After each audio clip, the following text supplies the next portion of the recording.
Hi hello welcome to our channel. నేను మీ సిరి. ఈరోజు మనం చెప్పుకోబోయే కథ ఇష్టమైన సకడ పార్ట్ 160. కథలోకి వెళ్ళే ముందు లైక్ చేయడం మర్చిపోకండి ఫ్రెండ్స్. నథింగ్ నానా అని తల్లి కొడుకులు ఇద్దరూ మాట్లాడుకుంటున్నారు. మాలవిక కాస్త పక్కనే ఉన్న ధరణి అతనికి కనిపించకుండా కూర్చుని అతన్నే చూస్తోంది. ఇండియా ఎప్పుడొస్తున్నావు? మాటల మధ్యలో అడిగింది మాలవిక. వస్తాను, 2 to 3 monthsలో వస్తాను అని అన్నాడు గగన్. నిజంగానా? మాలవిక సంతోషపడింది. అవును మామ్, నాకు కూడా రావాలని ఉంది అన్నాడతను ఏదో గుర్తుకొచ్చినట్లుగా. నీకోసం అందరూ వెయిట్ చేస్తున్నాం మాలవిక చెప్తుంటే గగన్ నవ్వాడు. అప్పుడే హర్ష లోపలికొచ్చాడు. ఏదో ఆలోచించుకుంటూ వెళ్తున్న హర్షం చూసి, నేను మళ్ళీ చేస్తాను మామ్ అని అన్నాడు గగన్. మాలవిక సరే అని చెప్పింది. అతను కాల్ కట్ చేశాడు. ధరణి చూస్తుండగానే అతని రూపం స్క్రీన్ మీద కనుమరుగైపోయింది. నువ్వు మాట్లాడతావటే? మాలవిక అడగ్గా లేదన్నట్టు తల ఊపింది ధరణి. మీ అమ్మ వెళ్తే వెళ్ళింది కానీ నువ్వైనా ఇక్కడ ఉండొచ్చు కదా మాలవిక అడుగుతుంటే అంటూ ఆమె మెడ చుట్టూ చేతులు వేసి వారం అంటే వారం మాత్రమే అంది ధరణి. మాలవిక నవ్వేసింది. సర్లే అది చాలు అంటూ మాటల్లో పడిపోయింది ఆవిడ కూడా. గగన్ని చూడాలి అని అతని గురించి తెలుసుకోవాలని ఉన్నా నేరుగా అడగలేక మౌనంగా ఉండిపోయింది ధరణి. తన తల్లి తన అత్త మాటల్లో ఆ రోజు అతని గురించి వింటూనే ఉంది. అతను వస్తాడన్న విషయం ఆమెకు ఉత్సాహాన్నిచ్చింది. ఏమైందిరా? గగన్ హర్షని అడిగాడు ఎదురుగా సోఫాలో కూర్చుంటూ. ఈ ఉద్యోగాలు ఈ వ్యాపారాలు మన వల్ల కాదు, ఇక నేను ప్రాక్టీసు మొదలు పెడతా అన్నాడు హర్ష. అతన్ని పైనుంచి కింద వరకు చూశాడు గగన్. హర్ష నవ్వాడు. లేచి స్నేహితుడి పక్కకు వచ్చి, నువ్వు చెప్పావు కానీ నాకు ఇప్పుడే వెలిగింది అని వేదతో సంభాషణ గుర్తు చేసుకుంటూ అన్నాడు హర్ష. మంచిది అంటూ ల్యాప్టాప్ వైపు తలతిప్పి చూశాడు. ఎలాగూ ఇండియా వెళ్ళాక ఇవన్నీ తప్పవు, ఇప్పుడైనా కాస్త రెస్ట్ తీసుకో అని హర్ష అంటుంటే అతను పట్టించుకున్నట్టే ఉండిపోయాడు. మరునాడు నుంచి ప్రాక్టీస్కి వెళ్ళడం మొదలుపెట్టాడు హర్ష అక్కడే. రోజు సాయంత్రం మేఘన, వేద, హర్ష, గగన్ కలుస్తూనే ఉన్నారు. ఓ రోజు అందరూ మాట్లాడుకునే ప్లేస్ దగ్గరికి వెళ్ళారు. మేఘన మరింత మౌనంగా అయిపోవడం వేద గమనిస్తూనే ఉంది. అడిగితేనేమో చెప్పట్లేదు మేఘన. గగన్తో మాట్లాడుతోంది మేఘన. వాళ్ళిద్దరి మధ్య అన్ని స్టడీస్, జాబ్, బిజినెస్ ఇలాగే ఉంటాయి మాటలు. అటు వేదకి ఇటు హర్షకి ఆ మాటలు బోరింగ్గా అనిపిస్తుంటాయి. ఎక్కువ వాళ్ళిద్దరూ మాట్లాడుకునేవారు. అయితే రోజు ప్రాక్టీస్ ఇరగదీస్తున్నావన్నమాట? వేద హర్షని నవ్వుతూ అడిగింది. ఎస్, నిన్ను కూడా ఒకసారి తీసుకెళ్తాను అన్నాడతను. నన్నా? పర్మిషన్ ఉంటుందా అని అడిగింది వేద. ఉంటుంది, ఇక్కడ ఎవరిని పట్టించుకోడు. ఎలా ఉన్నాయి నీ స్టడీసు అని హర్ష అడిగాడు. Okay okay, but tired feeling ఎక్కువగా ఉంటుంది అని ముఖం ముడుచుకుని కళ్ళు తిప్పుతూ ఆమె చెప్తుంటే ఆమెనే చూసి నవ్వాడు. అంత కష్టమైనప్పుడు ఎందుకు ఇదంతా అని హర్ష అడిగాడు. నాకు ఇష్టం హర్ష, చిన్నప్పటి నుంచి డాక్టర్ అవ్వాలని నా ఆశ. మా నాన్న ఓ అప్పర్ మిడిల్ క్లాస్, కానీ నా చదువు కోసం చాలా కష్టపడుతున్నారు. వాళ్ళని బాగా చూసుకోవాలిగా అని నవ్వింది. అతను అలాగే చూస్తుంటే ఏంటన్నట్టు కళ్ళెగరేసింది. టు బి ఫ్రాంక్ వేద, నాకు డబ్బు విలువ తెలియదు అన్నాడతను. నీకు అవసరం లేదు హర్ష, తెలుసుకోకు, సఫర్ అవ్వకు, నువ్వెప్పుడు ఇలాగే హాయిగా హ్యాపీగా ఉండాలి అన్నది నవ్వుతూ. అతను నవ్వాడు. వాళ్ళిద్దరూ మాట్లాడుకుంటుండగానే ఒక అమ్మాయి అక్కడికొచ్చింది. హర్ష ఆమెతో మాట్లాడుతున్నాడు. పావుగంటైనా సరే వాళ్ళ మాటలు తరక్కపోవడంతో వేదకి మంట లేచింది. మరి కాసేపు చూసి కోపం వచ్చి వెనక్కి తిరిగింది. వేద వెళ్ళిపోవడం హర్ష గమనించనే లేదు. నీకిక్కడ ఉండడం ఇష్టమా, ఇండియా వెళ్ళడం ఇష్టమా? బహువచనం నుంచి ఏకవచనానికి వచ్చేసింది మేఘన. ఇండియా అన్నాడు గగన్. ఎందుకలా? ఇక్కడ ఉండడానికి రాలేదు నువ్వు అని అడిగింది మేఘన. లేదు, నాకు ఇక్కడ ఉండడం ఇష్టం లేదు. ఉన్నాను, ఇక చాలు, నాకు బోర్ కొట్టేసింది. నాకు కావాల్సిన వాళ్ళంతా అక్కడే ఉన్నారు, నా లైఫ్ అంతా అక్కడే ఉంది అని అన్నాడు గగన్. నిజంగానా అని అడిగింది మేఘన. ఏం, నీకు ఇండియా నచ్చలేదా అని అడిగాడు. నచ్చేది ఒకప్పుడు, ఇప్పుడు నాకు అక్కడ ఎవరూ లేరు కదా గగన్ అని అన్నది మేఘన. అంటే అని అడిగాడు అతను. 3 years back mother father expire అయ్యారు. ఆ తర్వాత అక్కడే ఇంకా ఉండాలి అనిపించలేదు నాకు. వేద స్టడీస్ కోసం ఇక్కడికి వచ్చింది, నేను వచ్చేసా. ఇక నాకు అక్కడికి వెళ్ళాలి అనిపించడం లేదు అన్నది మేఘన భారంగా. అతడేం మాట్లాడలేదు కొన్ని క్షణాల పాటు. ఇంకెవరూ లేరా? కాసేపు ఆగి అడిగాడు గగన్. మా బాబాయ్ పిన్ని ఫ్యామిలీ ఉంది అక్కడే. నానమ్మ తాతయ్య ఉన్నారు. నాకు వాళ్ళతో అలవాటేమో తక్కువ. ఒంటరిగా అనిపిస్తుంది. నాకు ఇంకెక్కడైనా ఒకేలా ఉంటుంది. నేను వాళ్ళతో కలవలేను. లేకపోతే వాళ్ళే నాతో కలవలేరో అర్థం కాదు. బాగా లోన్లీగా అనిపిస్తుంది అంటూ అతని వైపు చూసి నవ్వి, ఇదంతా నీకు చెప్పి బోర్ కొట్టిస్తున్నానా అని నవ్వుతూ అడిగింది మేఘన. ఆమె చేతి మీద చేయి వేసి, లేదు మేఘ అని అన్నాడతను. ఆమె అలాగే చూస్తుంది. అతనితో ఉంటే ఆమెకి బావుంటుంది. అతని మాటలు ఆమెకి చాలా చాలా ఇష్టం. చాలా లోతుగా, ఊరటగా అనిపిస్తుంటాయి అతనికి అవి. నీ లైఫ్‌లో చాప్టర్ అయిపోయింది. అలా అని నీ లైఫ్ మొత్తం పోయినట్టు కాదు. నీ కోసం మరో న్యూ చాప్టర్ ఉంది మేఘ. ఇప్పటి వరకు ఉన్న దానికంటే చాలా బెటర్‌గా ఉంటుంది. అలా నువ్వు మార్చుకోవాలి. అంతేకాని రోజు రోజుకి ఇంకా నీ లైఫ్‌లో పేజెస్ అన్నీ డార్క్ చేసుకోవద్దు. ఆమె చేతిని స్నేహపూర్వకంగా నొక్కిపట్టి చెప్పాడు గగన్. ఏమో నేను అలాగే అనుకుంటాను కానీ నా వల్ల కావట్లేదు. మేఘన అతని చేతిని వదిలి చేతుల్లో ముఖం దాచుకుంది. అతను ఆమెను కదిలించలేదు. I'm unlucky Gagan. ఆమె ఏడుస్తోంది. ఏది ఉన్నా లేకపోయినా పేరెంట్స్ ఉండాలి. వాళ్ళే లేకపోతే నాకంటూ ఇప్పుడు ఏం లేనట్టే ఉంది. నాకు ఆస్తి ఇవన్నీ అక్కర్లేదు ఏమి. నేను ఎక్కడ ఉండకూడదు. వేదతో ఉండడానికి రీజన్ కూడా అదే. నాకు వేద చాలా మామూలుగా ఉండడం ఇష్టం. తనతో ఉంటే కాసేపైనా నవ్వుతాను. నా కోసం నేనుంటాను, హాయిగా ఉంటాను. లేకపోతే పిచ్చి పడుతుంది. ఆమె మాటలు వింటుంటే ఆమె లోపల ఎలా ఫీల్ అవుతుందో అతనికి అర్థమైంది. ఆమె తల్లిదండ్రులతో తప్ప మరెవరితో మేఘన కనెక్ట్ అవ్వలేదని కూడా అతనికి క్లారిటీ వచ్చింది.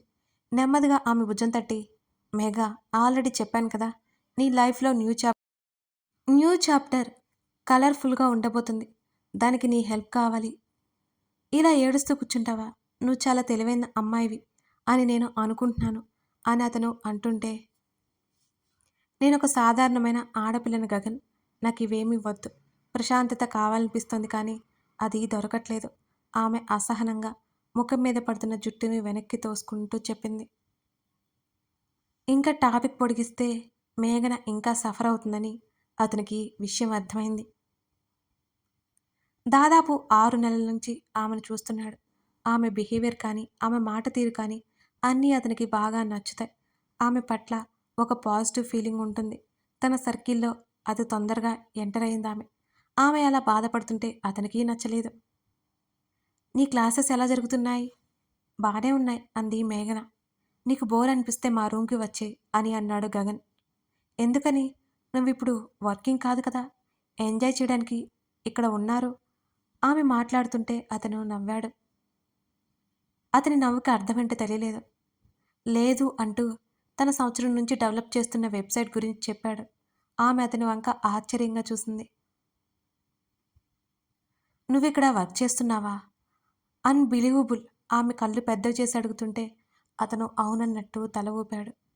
భుజాలు కదిలించాడు. గాడ్! ఆమె సంభ్రమంగా చూసింది అతని వంక. నీకు ఇంకో విషయం చెప్పనా? మీ ఇన్‌స్టిట్యూట్‌లో నీకంటే 2 ఇయర్స్ సీనియర్స్ నేను, హర్ష అని చెప్పగానే ఆమె మరి కాస్త ఆశ్చర్యపోయింది. ఇన్నాళ్ళు నాకెందుకు చెప్పలేదు మీరు? అని అడిగింది అదే ఆశ్చర్యంతో మేఘన. ఆ టాపిక్ రాలేదుగా అన్నాడు గగన్. అయితే చెప్పవా? గాడ్! నువ్వసలెంత దారుణంగా ఉన్నావో తెలుసా? మేఘన కళ్ళు తేలేసి చూసింది. అతను చిన్నగా నవ్వాడు. అదే సమయంలో రుసరుసలాడుతూ అక్కడికొచ్చింది వేద. ఇద్దరూ ఆమె వైపు చూశారు. తాము మాట్లాడుకునే టాపిక్ పక్కన పెట్టి మరి. మేఘా వెళ్దామా అని వేద సీరియస్‌గా అడుగుతుంటే, ఏమైంది అని గగన్ అడిగాడు. నేను నీకు చెప్పను. వేద చిన్నపిల్లలా చెప్తుంటే ఇద్దరికీ నవ్వొచ్చింది తెలియకుండానే. ఎందుకటా అని అడిగాడు. ఎందుకంటే నువ్వు నీ ఫ్రెండ్ ఒకటే గగన్ అని అంది వేద. ఏంటి? గగన్ ముఖం చిట్లించి చూశాడు ఆమె వంక. యస్ అని గగన్ పక్కన కూర్చొని, నీలా నీ ఫ్రెండ్ ఎందుకు లేడు గగన్? అమ్మాయిలతో ఒకటే మాటలు. చిరాగ్గా అనిపించడం లేదా? నేను అక్కడ అరగంట వెయిట్ చేశాను. ఈడియట్. వేద మాట్లాడుతుంటే వేద వైపు సీరియస్‌గా చూశాడు గగన్. ఎందుకలా చూస్తున్నావు నువ్వు నన్ను? నేను చెప్పేది నిజమే అంటూ దూరంగా చేయి పెట్టి చూపించింది వేద. అతను చూడకుండానే వాడి లైఫ్ వాడిష్టం కదా! వాడు ఎవరితో అయినా మాట్లాడతాడు. ఎలా అయినా ఉంటాడు. నీకెందుకు బాధ? అని గగన్ సూటిగా చూశాడు. ఏదో మాట్లాడబోయి కూడా వేద టక్కున ఆగిపోయింది. మేఘనకి నవ్వొచ్చింది. వేద మనసులో ఏముందో గగన్‌కి కూడా అర్థమైంది. మేఘనకి తెలుసా విషయం. ఎందుకంటావేంటి? నేను ఇండియన్. తను ఇండియన్. అదీ కాక తను నా ఫ్రెండ్ మరి. తను గుడ్ బాయ్‌లా ఉండాలని నేను అనుకుంటాను కదా! అని వేద ఉదరగొట్టడానికి ట్రై చేసింది.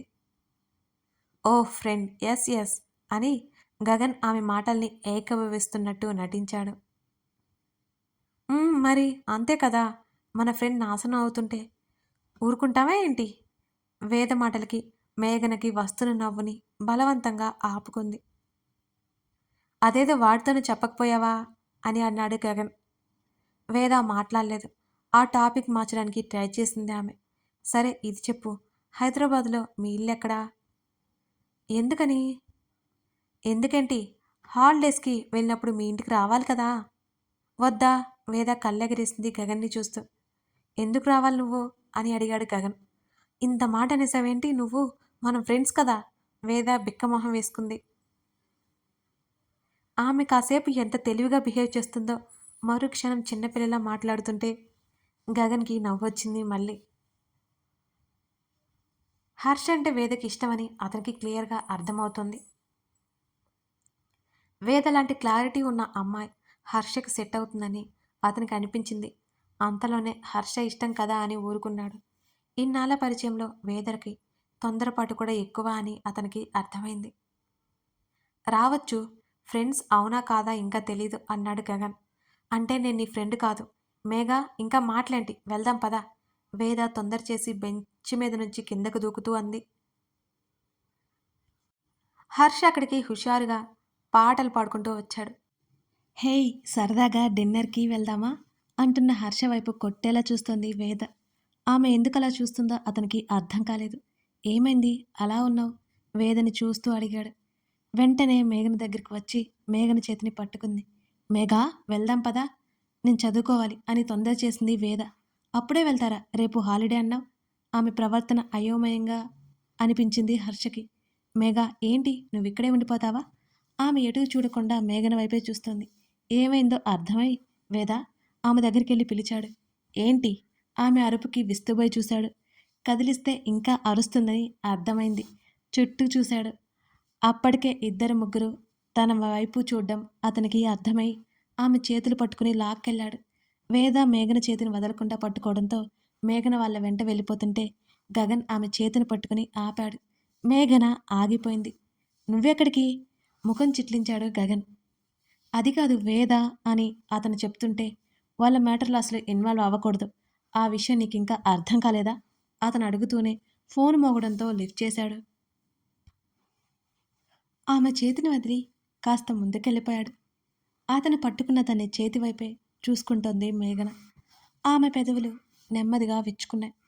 హర్ష వదులు అని వేద అరుస్తుంటే ఆమె నోటికి చెయ్యడ్డు పెట్టి అరిచావంటే చంపేస్తా. మొట్టమొదటిసారిగా అతను కోప్పడ్డంతో వేద సైలెంట్ అయిపోయింది. అరిచినందుకు ఉక్రోషంగా కూడా ఉంది. వెంటనే అతని చేతిని వదిలించుకుంది వేద. పిచ్చేమైనా పట్టిందా నీకు? ఎందుకలా అరుస్తున్నావు? అతను కోపం తగ్గించుకుంటూనే అడిగాడు. అదే వేరే అమ్మాయిలతో అయితే ఎలా నవ్వుతూ మాట్లాడతాడో అనుకుంది వేద. తనతో ఇంత కోపంగా మాట్లాడతాడా? కళ్ళు చిన్నవి చేసి పళ్ళు నూరుకుంది వేదవతి. చెప్పు ఏమైంది అని అడిగాడు. నేను వెళ్తున్నా. ఆమె 2 అడుగులు ముందుకు వేసింది. అతను ఆపలేదు. ఆమెకు బాగా కోపం వచ్చింది. మేఘన దగ్గరికి వెళ్ళింది నేరుగా వేద. పదా మేఘ అంది. ఎర్రబడిన వేద ముఖం చూస్తూ ఏమైంది ఇద్దరికి అని అడిగింది మేఘన. ఏం లేదు పద. గగన్‌కి చెప్పి వస్తాను. మేఘ చెప్తుంటే సరే అని ముందుకు కదిలింది వేద. కథ కొనసాగుతుంది. అందరికీ ఒక చిన్న విన్నపం అండి. 'రాక్షసుడు' అనే కొత్త స్టోరీ మన ఛానల్‌లో పబ్లిష్ అవుతుంది. ఒకసారి చూడండి. మీకు తప్పకుండా నచ్చుతుంది.